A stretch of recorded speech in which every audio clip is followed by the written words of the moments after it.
Buenos días, amadísima congregación. Es un verdadero privilegio el empezar una nueva serie. Y esta serie es Confiados. 6 verdades en las que podemos afirmarnos. La sesión 1 dice, ¿importa realmente qué verdad creo? Y es que la confianza es la seguridad o esperanza firme que uno tiene en alguien o en algo. Fijémonos en qué nos vamos a fiar. Por ejemplo, y esto no lo diría yo de un republicano o de un demócrata, de cualquiera, pero actualmente está diciendo el presidente que todo está bien y la economía increíblemente bien y que el desempleo ha bajado. Sin embargo, ¿por qué es que cada uno de nosotros, cada hogar, está gastando anualmente por las cosas básicas? Las cosas básicas, que son gasolina, comida, tal vez gastos médicos, $1,000 más por mes. Es lo que está gastando la familia. Y sin embargo tenemos un gobierno que está diciendo que las cosas están bien. Entonces algo anda mal ahí. Como le digo, republicano o demócrata no importa. Pero ahí es algo en que no podemos fiarnos. Estaremos estudiando 6 verdades por las cuales podemos vivir confiados en Jesucristo. Y la primera es una pregunta. ¿Cómo puede uno saber que algo es verdad? Vivimos en un mundo, ahí di un ejemplo específico, pero aquí vamos en lo general. Que vivimos en un mundo en que la mentira ha sustituido a la verdad. Eso es cierto. Escuchamos expresiones como estas. Es una mentira piadosa. Y otra, esta es la que está resonando más últimamente. Y es la respuesta que da la gente. Bueno, dicen, eso es tu verdad. Pero eso no significa que esa verdad sea absoluta y que aplique a mí. Es sorprendente cómo estas afirmaciones han corrompido, por no decir han podrido, la mente de las personas, incluyendo creyentes y no creyentes también. Como resultado de esto, tenemos a Isaías capítulo 5, verso 20.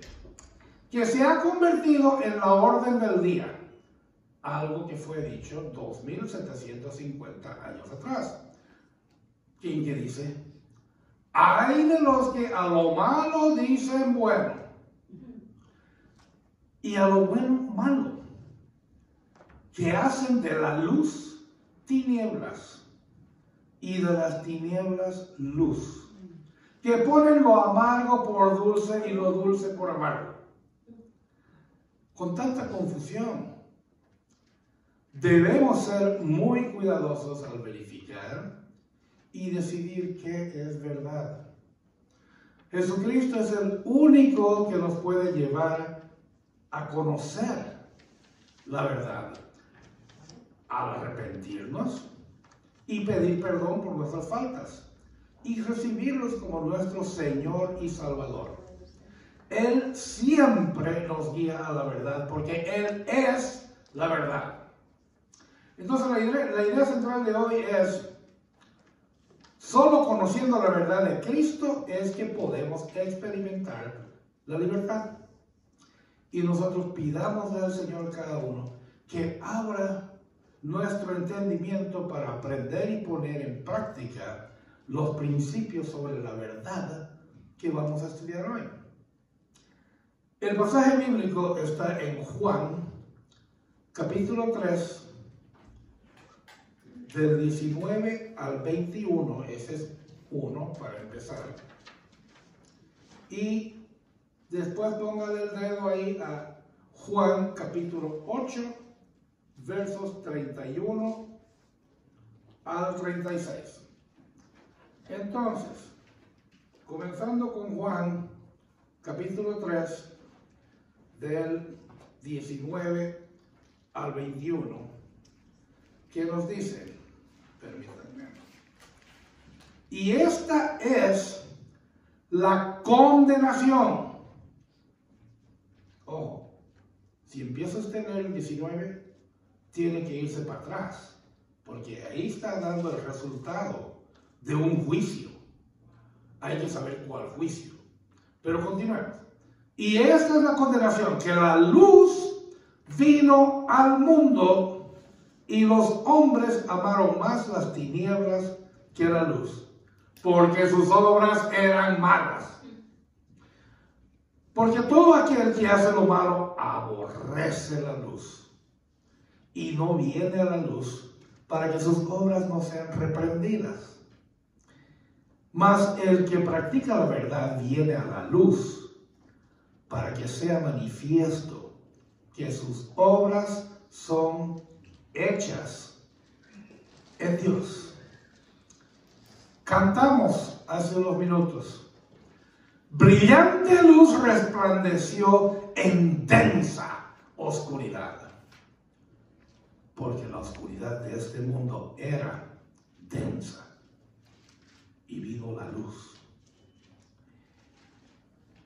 Este conflicto, porque es un conflicto entre la luz y las tinieblas.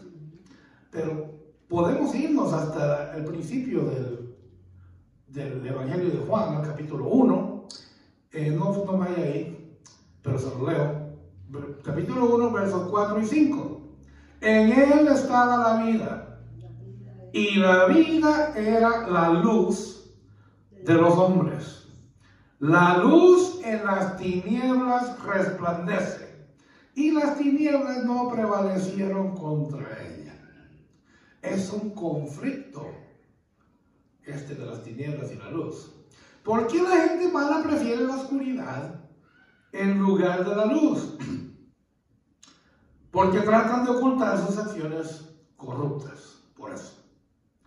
No es entonces de extrañar que Jesús desarrollara enemigos. ¿Por qué?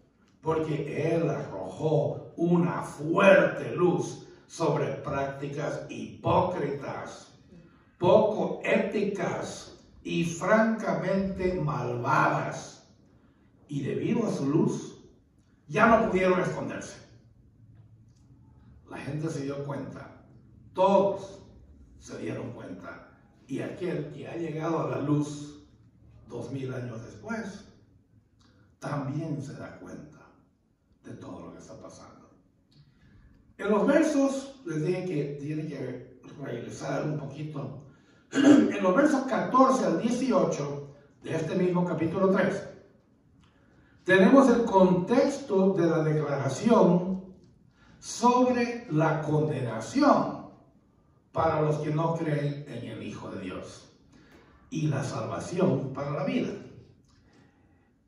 Entonces, esto es la condenación para los que no creen en su nombre. Ahora en el verso 16, nos vamos acercando, Jesús, el Hijo de Dios, es el agente de la salvación del mundo. El verso 17 explica el propósito de Dios al enviar a su Hijo al mundo. No para condenarlo, sino para rescatarlo de la esclavitud del pecado. Ahora el verso 18 provee la verdad del juicio.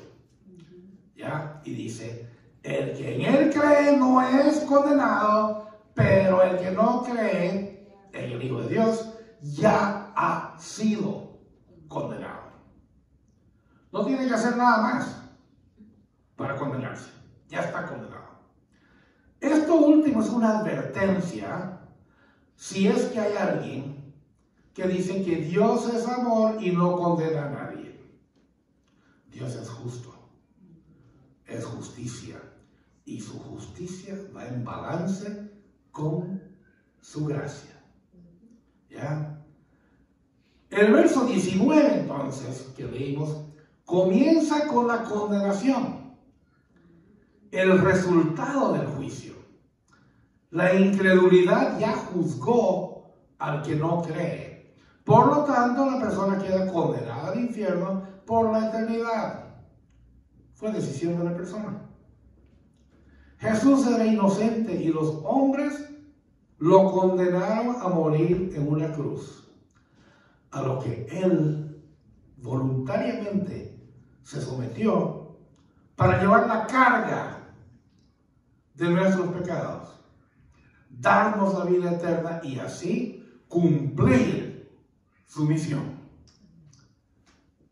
Al vivir una vida ejemplar, usted, aun si no criticamos el estilo de vida de los demás, nuestras vidas causan una reacción negativa en el no creyente, ya que nuestra justicia, ¿qué hace? Arroja luz sobre su injusticia. Jesús dijo, ningún siervo es mayor que su amo. Si a mí me persiguieron, también a vosotros os perseguirán. Juan 15:20. Otra vez Jesús les habló diciendo, yo soy la luz del mundo. El que me sigue no andará en tinieblas, sino que tendrá la luz de la vida. Juan 8:12. Los hombres sí amaron más las tinieblas que la luz. Juan explica que la luz y lo malo son opuestos. Ahí está una verdad en la que podemos estar confiados. Entonces, solamente hay uno que es luz, es Jesús. Ahí está la verdad en la que puede estar confiado. El que hace lo malo no está interesado, sí, en dejar su estilo de vida, lleno de mentiras e inmoralidades. Sus obras son malas y su actitud hacia la luz, hacia Jesús, es aborrecerlo. Triste. La palabra aborrecer significa rechazar, odiar, maldecir o sentir repugnancia hacia alguien o algo. ¿Cómo está eso de que dice que ahí va a ser, hablando de los que están condenados ya en el futuro, ahí va a ser el rechinar de dientes?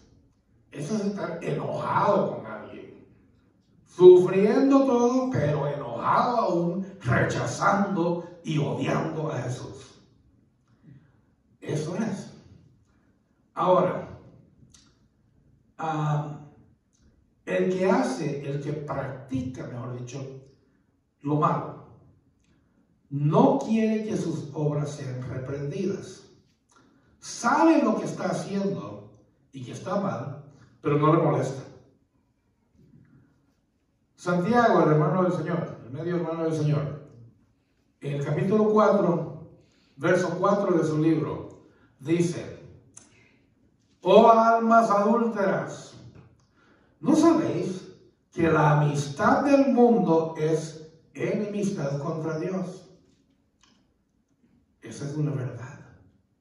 Cualquiera, pues, que quiera ser amigo del mundo, se constituye en enemigo de Dios.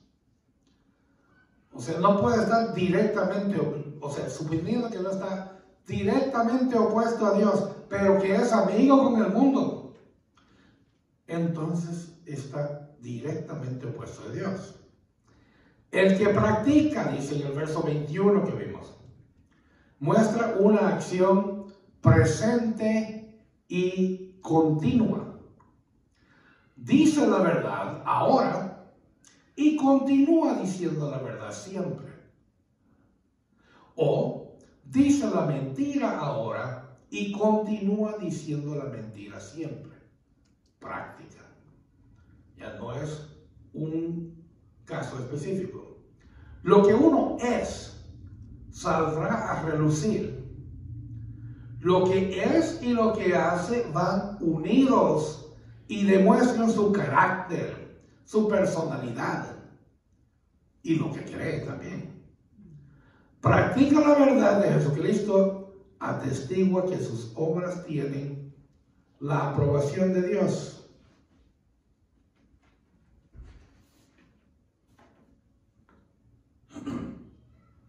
Ahora, este pasaje que acabamos de ver nos dice algunas cosas muy básicas sobre el reino de Dios. Uno, el reino es un reino espiritual.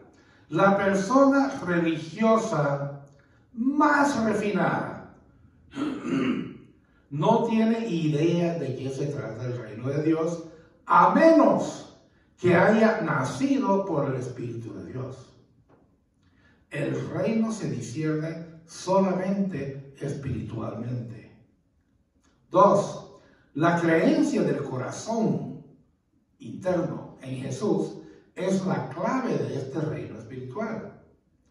No confundamos el nuevo nacimiento con una experiencia de conversión radical, porque la conversión puede ser gradual.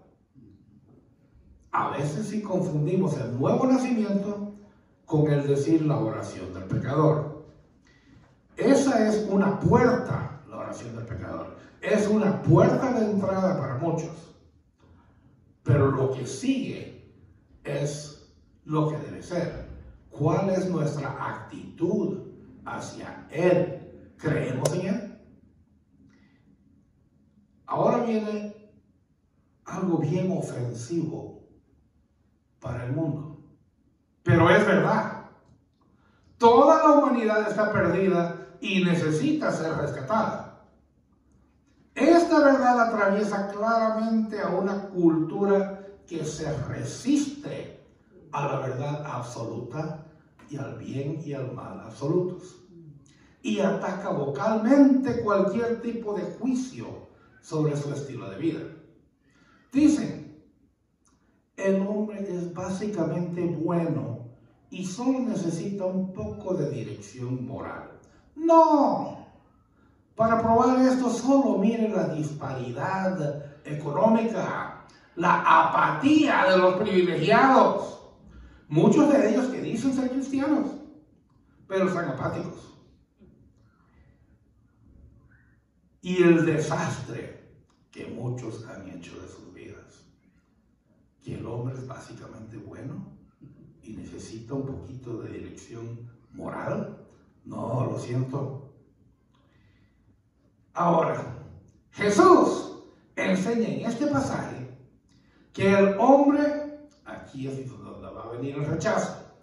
Jesús enseña que el hombre está básicamente ciego, perdido y muriendo. El reino es la misión de rescate y aquí viene la estocada final. La misión de rescate de Dios a un planeta que ya está condenado. Entonces, ahí está la verdad. La luz de Jesús revela la verdad. Vivimos en la verdad porque amamos la luz de Jesús que ilumina nuestros senderos de paz y obediencia a Él. Conocemos la verdad porque ahora el Señor es nuestra prioridad. Preguntémonos, ¿es el Señor mi prioridad? ¿Es Él mi prioridad? Con lo que yo me levanto en la mañana pensando, ¿es Él mi prioridad? Entonces, si no es así, viene la pregunta, ¿soy cristiano de verdad? Entonces, porque ahora el Señor es nuestra prioridad, es que conocemos la verdad. La luz revela las obras malas. No podemos ocultarnos de la presencia de Dios. Jesús es la luz del mundo. ¿Escucha un amén? Amén. Jesús es la luz del mundo. Si andamos con Él, nuestras vidas están iluminadas. La condenación es para los que aman las tinieblas. El que en Él cree no es condenado, pero el que no cree ya ha sido condenado porque no ha creído en el nombre del unigénito Hijo de Dios. El verso 18. Ahora, en los siguientes versos nos pasamos al capítulo 8 de Juan. Capítulo 8, y nos vamos a los versos 31 y 32 nada más. Y veremos la condenación, la salvación, la luz y las tinieblas. Dice Juan 8, 31 y 32. Dijo entonces Jesús a los judíos que habían creído en Él, póngale, subrayelo eso. Si vosotros permanecéis, también subraye, en mi palabra, seréis verdaderamente mis discípulos. Y conoceréis la verdad, y la verdad os hará libres. Ahora, hagamos distinciones. El verso 32 es uno de los más citados. Adorna edificios públicos. La mayoría de las veces sí. Ese verso 32 se cita solo, sin el contexto del verso 31. El verso 31, si nota, es una cláusula. Sí, si es que vosotros permaneciereis en mi palabra. Esa es una cláusula. ¿Ya? Y el verso 32 es la cláusula entonces, lo que va a pasar. Solo es cierto entonces cuando se cumplen las condiciones de la cláusula sí del verso 31. Muy bien. Entonces, la verdad del verso 32 es una verdad espiritual de la realidad de Dios, no solo la verdad humana, que es a lo que muchos lo aplican.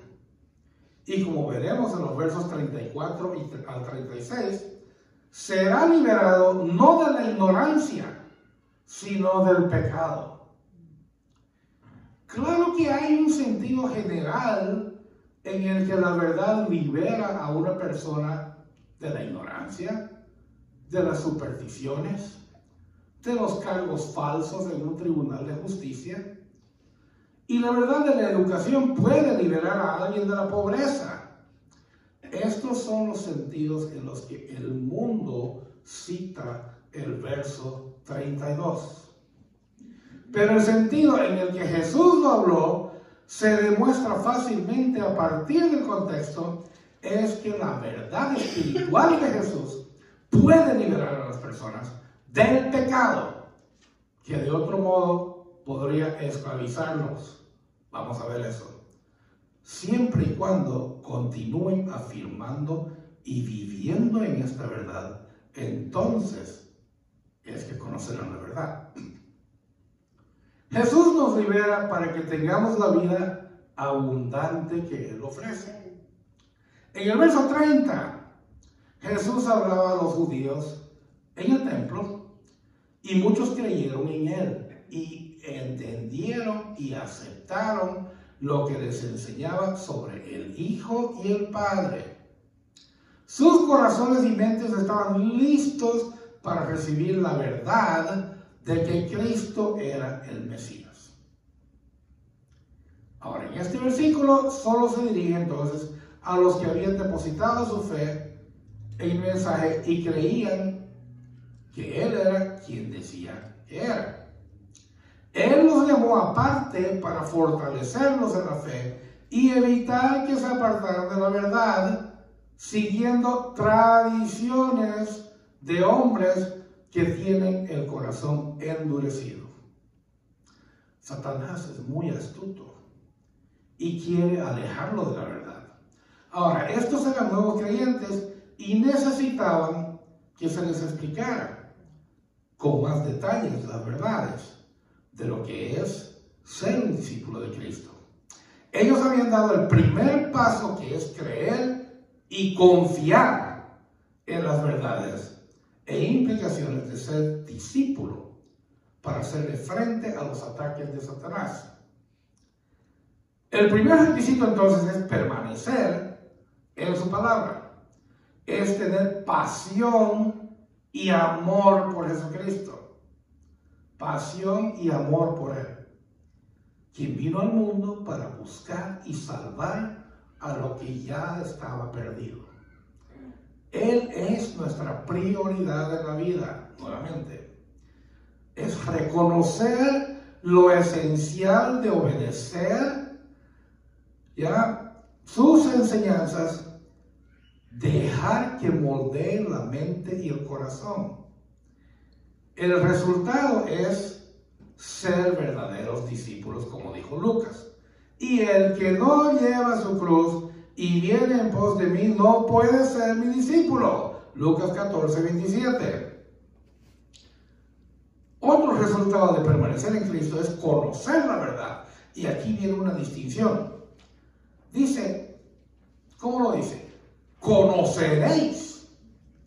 Y está en futuro, porque se trata de llegar a conocer a Cristo, quien nos dice la verdad, vive la verdad, enseña la verdad y es la verdad. Conocer es un largo proceso de aprendizaje que incluye una relación personal, día a día con Cristo. El estudio de su vida, sus enseñanzas y la aplicación de todos los principios aprendidos durante toda su vida. La verdad, entonces, nos lleva a la libertad. Es un proceso. Ahora, sé de varias personas que aceptaron a Cristo y dicen, conozco la verdad, pero que no han vivido y sufrido sabiendo que Jesús está a su lado. Y, para usar el término, se agüitan con el primer tironcito para atrás y no vuelven a la iglesia. ¿Ocurre o no ocurre? Ok, y dijeron, conozco la verdad. No, es un proceso y habían entrado al proceso. Hubo ese tirón para atrás. No se dieron cuenta que Jesús estaba ahí. Ahora, ¿qué libertad habla? Antes solo vivíamos en pecado. Puede ser de drogas, alcohol, o el ser amantes del prestigio, el orgullo. El llenar aplicaciones con mentiras para obtener beneficios que no nos pertenecen. Conozco personas en mi trabajo que piden un talón de cheque falso para obtener beneficios que no les corresponden. ¿Puede alguien así considerar que está permaneciendo en sus enseñanzas? Y todo esto lo hacíamos como si esa fuera la norma a seguir. De pronto conocemos a Jesús y Él es verdad. Y ahora tenemos la completa libertad de elegir. Antes no la teníamos. Ahora tenemos la completa libertad de elegir. ¿Voy a honrar al Señor? ¿O voy a caer otra vez en el pecado, haciendo y diciendo lo incorrecto? ¿Se da cuenta? Tenemos esa libertad, antes no la teníamos. Simplemente, una aplicación aquí, ponerle esto. Eso lo viví yo. ¿Ya? El engaño. Dejamos el pecado porque ahora somos libres, lo que antes no éramos. Hay gente que no vive una vida espiritual libre.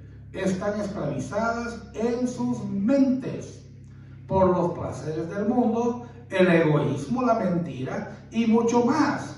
Cristo nos libra de todos estos males y nos da paz y tranquilidad de espíritu en medio de la tormenta. Esa es la verdad. Ya Satanás no nos controla. Ahora Cristo nos dirige por sus caminos de salvación.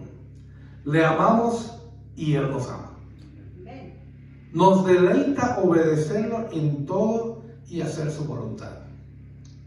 Entonces podemos decir, como dijo Pablo, con Cristo estoy juntamente crucificado y ya no vivo yo, mas vive Cristo en mí. Y lo que ahora vivo en la carne, lo vivo en la fe del Hijo de Dios, el cual me amó y se entregó a sí mismo por mí. Gálatas 2:20. Esta es la libertad de la que Cristo habla.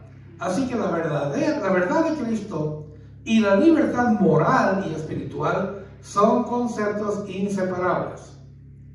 Permanecer en la verdad, perdurar en aquello que se conserva y en las mismas condiciones a pesar del tiempo y de los años. Esto es clave para los discípulos de Cristo. Verdaderos discípulos, ¿qué implica eso? Verdaderos discípulos. Implica que hay discípulos falsos. ¿Ya? Hay discípulos falsos. Pero Cristo dijo que por sus frutos lo van a demostrar. Somos discípulos si amamos a Dios de todo corazón, con toda el alma y la mente, con todas nuestras fuerzas. ¿Se considera usted, me considero yo, un discípulo de Cristo? Le damos nosotros la respuesta una vez lo analizamos. Veamos las palabras de Jesús y los requisitos para ser verdaderos discípulos de Él. Pasémoslo entonces, continuemos con nuevamente Juan 8, los 4 versos que siguen, del 33 al 36. Recuerden que Él les acaba de decir, conoceréis la verdad y la verdad os hará libres. Entonces les respondieron, linaje de Abraham somos, y jamás hemos sido esclavos de nadie. ¿Cómo dices tú seréis libres? Jesús les respondió, de cierto os digo, que todo aquel que hace pecado, esclavo es del pecado. Y el esclavo no queda en la casa para siempre, el Hijo sí queda para siempre. Así que, si el Hijo os libertare, seréis verdaderamente libres. ¿Quiénes fueron los que respondieron? Fueron los que, entusiasmados por la palabra de Jesús, creyeron lo que les estaba diciendo. De ahí la necesidad de profundizar esa creencia. Esto causó una reacción en ellos cuando escucharon la frase, la verdad os hará libres. Enseguida le contestaron, jamás hemos sido esclavos de nadie. Pero qué osadía discutir con el autor de la verdad, implicando que Jesús estaba echando mentiras. El mundo malinterpreta ese verso 32. Por lo que no debemos sorprendernos si los oponentes de Jesús también lo malinterpretaron. Ellos tomaron liberado para significar la emancipación de la esclavitud. Entonces se ofendieron, aunque políticamente, bajo el dominio romano, los judíos aún mantenían cierta libertad bajo sus propios reyes, los hijos de Herodes, y sumos sacerdotes, nombrados por la familia de Herodes. Al menos insisten que no son esclavos. Jesús explica que no está hablando de la esclavitud política o social, sino de la esclavitud espiritual. La esclavitud al pecado es un concepto muy difícil para nosotros, porque generalmente no entendemos cuán atrapados estamos por nuestros hábitos, creencias, pensamientos, deseos, pasiones y estilos de vida. Y es que la cultura nos hizo así, en que el pecado ha quedado trivializado. Entonces, en Efesios 2, 1 al 3, dice Pablo: y Él os dio vida a vosotros cuando estabais muertos en vuestros delitos y pecados, en los cuales anduvisteis en otro tiempo, siguiendo la corriente de este mundo. Nada ha cambiado. Conforme al príncipe de la potestad del aire, el espíritu que ahora opera en los hijos de desobediencia, entre los cuales también todos nosotros vivimos en otro tiempo, en los deseos de nuestra carne, haciendo la voluntad de la carne y de los pensamientos, y éramos por naturaleza hijos de ira, lo mismo que los demás. Pensamos que hicimos esto por nuestra propia voluntad, pero nuestra voluntad se quedó atrapada en nuestro pecado. El pecado que alguna vez cometimos por nuestra propia voluntad ahora nos esclaviza, haciéndonos incapaces de detenernos. Pregúnteselo a alguien que le haya sido infiel a su cónyuge. Comenzó como una aventurita, una cana al aire. 2, 3, 10 años después, sigue la persona esclavizada o esclavizado, volviendo y volviendo a hacerlo, pensando que lo hace por su propia voluntad y que puede pararlo cualquier rato, hasta aquel día en que es descubierto o descubierta. Si el Señor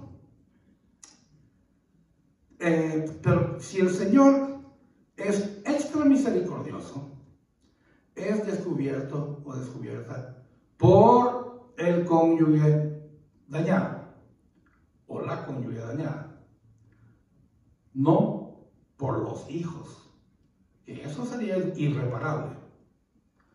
Ahora, si el Señor derrama su gracia, entonces hay perdón.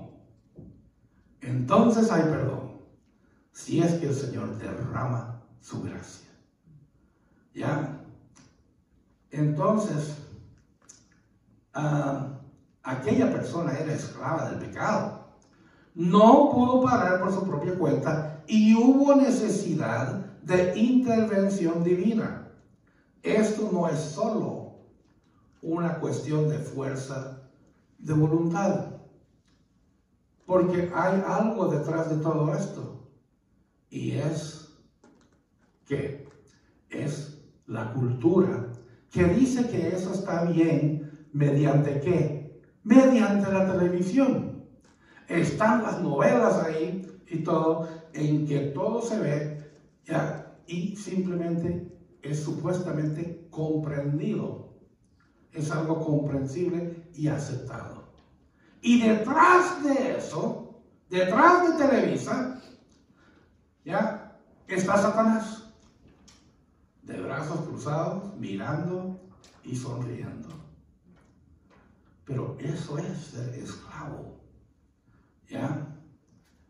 La afirmación: todo aquel que practica el pecado, se refiere al acto de pecar y seguir pecando como un estilo de vida. No es pecar una vez, sino el hábito continuo de seguir pecando. San Agustín lo puso mejor. Él decía: el esclavo que pertenece a otra persona, en algunos casos puede escaparse de su dueño. Y sí tenemos un caso ahí en el Nuevo Testamento, ¿ya? Pero para el esclavo del pecado, no hay esperanza de eludir a su dueño. ¿Cuál es su dueño? El pecado. Porque reside adentro y le acompaña a donde quiera que vaya. La única esperanza de ser libre del pecado es que Jesús nos haga libres del mismo. Es que el ser humano se olvida de las malas experiencias pasadas. Y a estos se les había olvidado que fueron oprimidos por Egipto, Babilonia y Roma. Alguien comentó que es increíble el poder que tiene la mente para olvidar hechos inconvenientes en una situación determinada. Ahora, respondiendo de inmediato, Jesús les responde. Cuando ellos le dicen, nunca hemos sido esclavos, Él responde con una afirmación de verdad. Esta es una frase que usaban para demandar que se les escuche. Igual que en un salón de fiesta que alguien toque el tenedor con la copa para pedir atención. ¿Cuál es esa frase? De cierto os digo. Requiere que los oyentes pongan toda su atención y se concentren en lo que van a oír. Todo el que peca, esclavo es del pecado. Ahí está. La libertad fue libertad del pecado. Es decir, él hace lo que su maestro, el pecado, le hace hacer. No podemos liberarnos y reformarnos a nosotros mismos. Necesitamos un Salvador para romper el poder del pecado. Necesitamos que el Espíritu nos libere y nos renueve en el espíritu de nuestras mentes. Que aquel que es verdad nos libere y nos dé un estatus ante Dios como hijos, no esclavos. Verso 35, como lo vieron. La explicación. Comprar y vender esclavos era común en los tiempos de Jesús. Y por eso él usó esta ilustración en el verso 35 y 36. Para comparar la relación entre el esclavo y el hijo del dueño de la casa. Y así ayudar a sus oyentes a considerar esta comparación. Al vivir con su padre, el hijo tiene contacto diario con él. Así le es posible influenciar en sus decisiones, incluso en la posibilidad de librar a alguno de los esclavos. Jesús es el hijo que siempre está en contacto íntimo con el Padre Celestial y puede conseguir la verdadera libertad a los que creen que murió en la cruz para perdonar sus pecados. La conclusión es que somos verdaderamente libres, moral y espiritualmente, porque la verdad de Cristo es la que nos libera de la esclavitud. El pecado daña la mente. ¿Ya? Los nuevos creyentes judíos le estaban diciendo a Jesús que él era mentiroso, porque su respuesta en cuanto a ser libres no era cierta. Tenían la mente dañada. Su respuesta para defender fue: jamás hemos sido esclavos de nadie.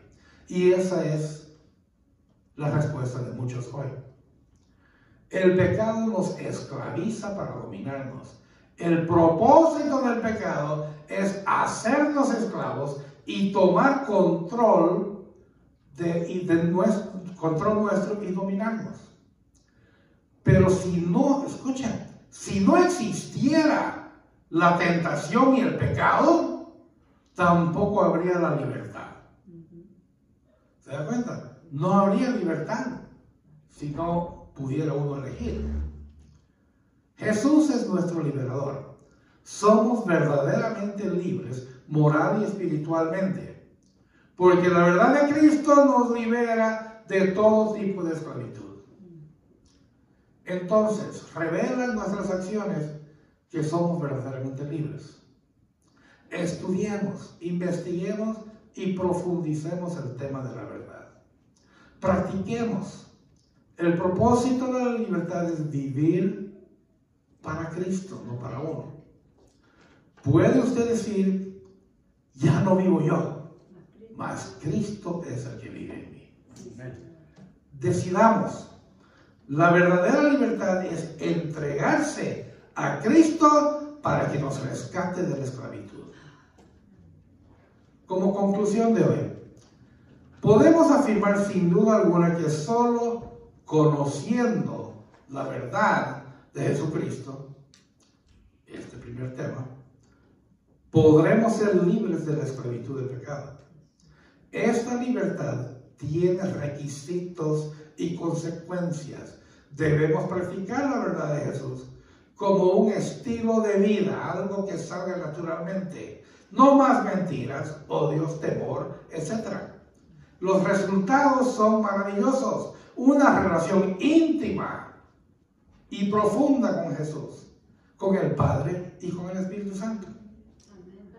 Tener esa paz que sobrepasa todo entendimiento.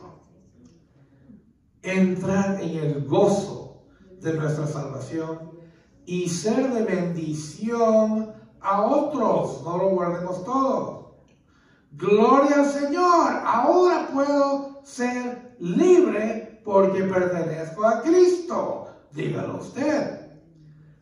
Entonces oremos, pidiéndole a Dios que nos dé la energía y el poder del Espíritu Santo para vencer a Satanás y liberarnos de la esclavitud del pecado, que no nos deja vivir la vida abundante que Jesús nos ofrece.